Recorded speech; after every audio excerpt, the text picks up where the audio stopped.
वैदिक और आध्यात्मिक ज्ञान। सक्सेसफुल पीपल हो या फेलियर्स हो, हर किसी में कोई ना कोई वीकनेस जरूर होती है। मन में ऐसी कमजोरी जो किसी इंसान को सक्सेस का स्वाद तक नहीं लेने देती हो और बड़े बड़े सक्सेसफुल लोगों को भी अर्श से फर्श पर लापटक देती हो। क्योंकि सक्सेस कोई ऐसी चीज नहीं जो एक बार मिल जाए तो हमेशा आपकी होकर रह जाए। कई बार तो ऐसा भी होता है कि सक्सेस पाने वाले लोग सक्सेस पाकर भी अपने गलत माइंडसेट की वजह से फेलियर से भी बैड पोजीशन में चले जाते हैं। लेकिन ऐसा क्यों होता है? मन में ऐसी कौन सी कमजोरी होती है जो हमें पूरी लाइफ भटकाती रहती है और हम उसे ही अपनी डेस्टिनी मान लेते हैं? निराशा और फ्रस्ट्रेशन में अपनी लाइफ जीने के लिए मजबूर हो जाते हैं और अपने सपने, अपने एम्बिशन और हैप्पीनेस को हमेशा के लिए छोड़ देते हैं। क्यों एक इंसान अपनी तमाम कोशिशों के बाद भी एक सक्सेस के लिए तरस जाता है तो कोई इंसान सक्सेस पाने के बाद भी बर्बाद हो जाता है? क्या इस जीवन का उद्देश्य सिर्फ सक्सेस को अचीव करना है? क्या करियर में सक्सेसफुल हो जाने से ही लाइफ मीनिंगफुल होती है? क्या हैप्पीनेस और पारिवारिक सामाजिक सुख के बिना सक्सेस को सक्सेस कहा जा सकता है? कई बार ऐसा भी होता है कि हम अपने प्रोफेशन में ही इतने कमजोर होते हैं कि उस क्वालिटी के साथ सक्सेस को कभी अचीव नहीं कर सकते। कई बार ऐसा भी होता है कि हम अपनी हैप्पीनेस को ना तो समझ पाते हैं, ना फील करते हैं और हमारे हाथ में सक्सेस पाने की जो उम्मीद होती है ना, उसे भी गंवा बैठते हैं। ऐसे में सवाल उठता है कि हम अपने प्रोफेशन में मास्टर कैसे बने? क्या करें कि हम अपने प्रोफेशन में एफिशिएंट हो जाएं? क्या करें कि हमारी फैमिली और सोशल लाइफ भी हैप्पीनेस से भरी रहे और हम अपने प्रोफेशन में सफलता के शिखर को छू सकें? यानी हम किस माइंडसेट के साथ अपनी लाइफ को ले चलें कि हम संपूर्णता के साथ अपने जीवन को जी सकें? दोस्तों, ये सारे सवाल जो अभी मैंने आपको बताए, ये सारे सवाल हमारे मन में चलते रहते हैं और हम लगातार एफर्ट भी करते रहते हैं। लेकिन कुछ दिनों में ही हमारा सारा एफर्ट ताश के पत्तों की तरह भरभरा के गिर जाता है और हम अपने एफर्ट को लेकर बैकफुट पर आ जाते हैं। हम मानने लगते हैं कि हमारे पास सक्सेस पाने के लिए ना तो टैलेंट है, ना हमारा आईक्यू लेवल ही हाई है, ना हमारे भाग्य में सक्सेस लिखी है। इस तरह हम खुद को भाग्य के हवाले करके वैसी जिंदगी जीने के लिए मजबूर हो जाते हैं जिसे हमने अपने लिए कभी नहीं चाहा था। क्या आप भी अपने एफर्ट से हार चुके हैं? क्या आपको भी लगता है कि जैसी लाइफ आप अपने लिए चाहते थे वैसी लाइफ आप जी नहीं पा रहे हैं? क्या आप हर तरह से निराश हो चुके हैं? आपका अपने टैलेंट से भरोसा उठ गया है? क्या आप अपने भाग्य को कोस रहे हैं? क्या आप सक्सेस के एक बूंद के लिए तरस रहे हैं? अगर इन सवालों का जवाब आपके लिए हाँ है तो आपको थोड़ा सा भी परेशान होने की जरूरत नहीं है, क्योंकि आज मैं आपको एक ऐसी बुक से परिचय करवाऊंगी जिससे आपकी लाइफ हमेशा के लिए चेंज हो जाएगी और आप अपनी लाइफ को अपने सपनों के साथ जी सकेंगे। ऐसी बुक समरी जो आपकी सक्सेस और हैप्पीनेस के बीच के सारे बैरियर्स को तोड़कर आपको आपकी मंजिल तक पहुंचाने में पूरी हेल्प करेगी, आपको डायरेक्शन देगी, आपके टैलेंट को एक्सप्लोर करेगी, आपके सेल्फ कॉन्फिडेंस और मेंटल स्ट्रेंथ को स्ट्रांग बनाएगी, आपके मन की सारी कमजोरियों को दूर करके आपको क्वालिटीज से भर देगी और आप जो अब तक अपने भाग्य को कोस रहे थे ना, अपने आप को प्यार करने लगेंगे। तो दोस्तों, मैं जिस बुक समरी की बात कर रही हूँ वो बुक है 7 Mindsets for Success, Happiness and Fulfillment। इसके ऑथर के बारे में सुना और अब इस एपिसोड में हम माइंडसेट के बारे में डिस्कस करेंगे।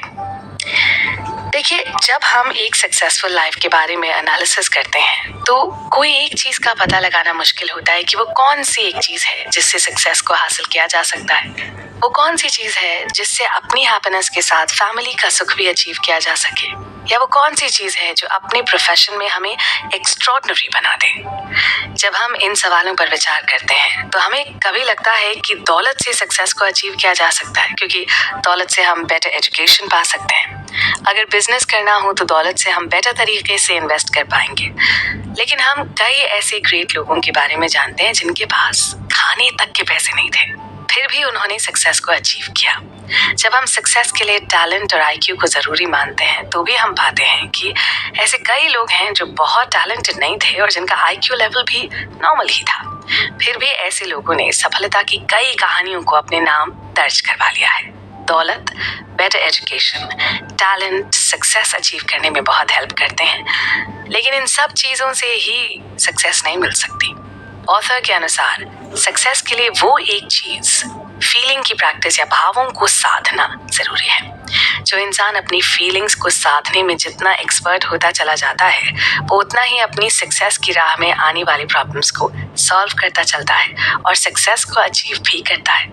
फीलिंग की प्रैक्टिस या भावों को साधने का मतलब है कि हम किसी भी घटना के प्रति कैसा अप्रोच रखते हैं, हमारा बिहेवियर कैसा है। जो लोग अपने थॉट्स, अपनी फीलिंग्स को साध लेते हैं, वैसे लोगों के पास अपने थॉट्स को सिलेक्ट करने की एबिलिटी होती है।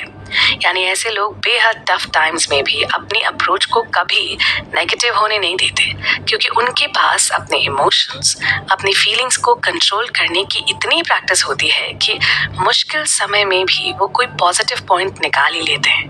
और जब कोई सिचुएशन को पॉजिटिव अप्रोच के साथ देखता है, तो सिचुएशन को अपने फेवर में करने के लिए खुद को इंस्पायर करता है, अपने आप पर बिलीव करता है। इससे लोगों को अपने काम को करने में हैप्पीनेस मिलती है। इसके ऑपोजिट ऐसे लोग भी होते हैं जिनके पास दौलत, टैलेंट के साथ सब कुछ होता है, लेकिन वो अपने थॉट के जाल में फंस कर रह जाते हैं। वो अपना सारा टैलेंट, अपनी सारी एनर्जी फ्रस्ट्रेशन में बर्बाद कर देते हैं, क्योंकि ऐसे लोगों को अपनी फीलिंग्स पर कंट्रोल नहीं रहता। यानी ऐसे लोगों को अपने इमोशंस, अपने थॉट्स को सिचुएशंस के अनुसार सिलेक्ट करने की प्रैक्टिस नहीं होती। जैसे ही इनके मन के विपरीत कुछ होता है, वो नेगेटिव थॉट्स को अपने पास बुला लेते हैं और फिर उससे बाहर ही नहीं निकल पाते। इससे उनके अपने खुद के बिलीफ पर, अपनी कैपेसिटी पर तो नेगेटिव असर होता ही है, उनके बिहेवियर में भी एक चेंज आ जाता है। इससे उनकी फैमिली और फ्रेंड्स दोनों पर असर पड़ता है। इसके साथ ही उनका स्वास्थ्य भी प्रभावित होता है और फिर उनके अंदर इसकी एक टेंडेंसी डेवलप हो जाती है। वो बार बार बैड एटीट्यूड और नेगेटिव थॉट्स के जाल में फंस जाते हैं। ऑथर के अनुसार ऐसी टेंडेंसी से बचने के लिए 3 फैक्टर्स को ध्यान में रखना चाहिए। पहला, हमें उन फीलिंग्स, इमोशंस और थॉट्स को पहचानना चाहिए जो हमें हेल्प करते हैं, और उन्हें भी पहचानना चाहिए जिससे हम नेगेटिव थॉट्स को अपना लेते हैं। दूसरा, जो लोग हमारे लिए काम करते हैं, जिस सिचुएशन में हम जीते हैं और जो हम करते हैं, इन सब के प्रति हमें पॉजिटिव अप्रोच रखनी चाहिए। तीसरा, जिस एटीट्यूड से हमें हेल्प मिलती है, जो एटीट्यूड हमारे लिए जरूरी है, उससे अपना स्वभाव बना लेना चाहिए। ऐसा करने से हमारा स्वभाव अवचेतन मन का हिस्सा बन जाएगा और नेचुरली बिना किसी एफर्ट के अवचेतन मन में ऐसे जरूरी एटीट्यूड क्रिएट होते रहेंगे। एटीट्यूड जब हमारे बिहेवियर का पार्ट बन जाता है, या जिस एटीट्यूड को हम अपने मन में बसा लेते हैं, उसी एटीट्यूड से हमारा थॉट बनता है। वही एटीट्यूड हमारी मानसिकता या माइंडसेट को शेप देता है। जैसा हम सोचते हैं वैसे ही हमारी पर्सनालिटी बनती है। इसी तरह हमारी मानसिकता भी मानसिक आदतों से मिलकर बनती है। यानी जिन मानसिक आदतों को हम अपने मन में बसा लेते हैं और उसे अपने बिहेवियर में शामिल कर लेते हैं, तो एक टाइम के बाद नेचुरली वो आदतें हमारी मानसिकता बन जाती हैं। हम बिना किसी रिसोर्स के हार्मफुल माइंडसेट को चेंज करके प्रोडक्टिव माइंडसेट में चेंज कर सकते हैं, क्योंकि ये हमारा इंटरनल रिसोर्स है। इसके लिए हमें अपने इमोशंस और अपने थॉट्स का ही एनालिसिस करना पड़ता है। यानी हम किस सिचुएशन में क्या सोचते हैं, कैसा रिएक्ट करते हैं, इसे पहचान कर ही हम अपनी आदतों को चेंज कर सकते हैं। इसके लिए जरूरी है कि हम अपनी नॉलेज को बढ़ाएं, अपनी बुद्धि को तेज करें। ऐसा करने से हमारे पास नई पॉसिबिलिटीज जन्म लेने लगती हैं। इससे हम अपने प्रोडक्टिव माइंडसेट को पहचान पाते हैं और उसका यूज करने लगते हैं। इस वजह से हम हर एक सिचुएशन में पॉजिटिव सोच रखने लगते हैं। जैसे ही हम पॉजिटिव थॉट को अपनाते हैं, हमें होप दिखाई देने लगती है कि हम इस सिचुएशन को चेंज कर सकते हैं। इससे हमारे अंदर एक बिलीफ क्रिएट होता है और ये बिलीफ ही हमें एफर्ट करने के लिए इंस्पायर करता है। जब हम अपने काम से खुद को इंस्पायर करते हैं तो हमें हैप्पीनेस मिलती है, और हम या आप कोई भी हो, हैप्पीनेस के साथ काम करने में काम की क्वालिटी बढ़ जाती है। हम बेटर फील भी करते हैं और हम अपने साथ काम करने वाले लोगों पर भी जो रिएक्शन देते हैं वो भी पॉजिटिव होता है। इससे हम अपने फ्रेंड्स और फैमिली के बीच भी पसंद किए जाते हैं। जब हम अपने फ्रेंड्स, फैमिली या जिस ऑर्गेनाइजेशन के साथ हम काम करते हैं, अगर वहाँ पॉपुलर हो जाते हैं, तो इसका मतलब है कि हमने सक्सेस का पहला स्टेप ले लिया है। दोस्तों, अब हम नेक्स्ट एपिसोड की तरफ बढ़ते हैं और उसमें हम जानेंगे माइंडसेट के कुछ और एलिमेंट्स के बारे में। Self obsessed. ऑथर के अनुसार बैड एटीट्यूड से बैड माइंडसेट का ही निर्माण हो सकता है। इसलिए जरूरी है कि बैड एटीट्यूड को आप पहचानें और उसे अपने बिहेवियर से बाहर निकाल कर फेंक दें। बैड एटीट्यूड को कुछ एग्जाम्पल्स के बेसिस पर समझा जा सकता है। देखिए, बैड एटीट्यूड वाले लोग ना सेल्फ ऑब्सेस्ड या आत्ममुग्ध होते हैं। यानी ऐसे लोगों को लगता है कि सिर्फ मैं ही मैं हूँ, मेरी ही बात होनी चाहिए, मुझे ही सुना जाना चाहिए, मुझे ही बोलना चाहिए, मेरा बोलना मायने रखता है, मेरी ही प्रॉब्लम यहाँ सबसे बड़ी है। ऐसे थॉट्स वाले लोग अपने आप में इतने ज्यादा डूबे रहते हैं ना कि उन्हें फील ही नहीं होता कि दूसरे लोग उनके थॉट्स को, उनके बिहेवियर को पसंद नहीं करते। जिसके मन में जेलसी की फीलिंग होती है उसे भी बैड एटीट्यूड की कैटेगरी में रखा जा सकता है। ऐसे लोगों को दूसरों की सक्सेस से और हैप्पीनेस से जलन होती है। किसी को माफ ना करने की टेंडेंसी भी बैड एटीट्यूड है। इस एटीट्यूड के साथ हम अपना ही नुकसान करते हैं।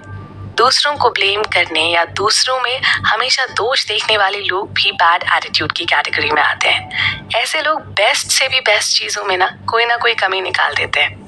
ऐसे लोगों के पास अपने वर्क और प्रोफेशन की लिस्ट से ज्यादा बड़ी ब्लेम करने की लिस्ट होती है।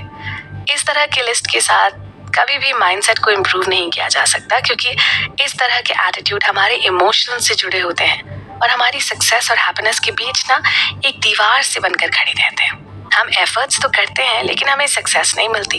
हम और जोर लगाते हैं फिर भी सक्सेस नहीं मिलती। हम फिर से जोर लगाते हैं लेकिन फिर भी सक्सेस नहीं मिलती। अब ऐसा क्यों?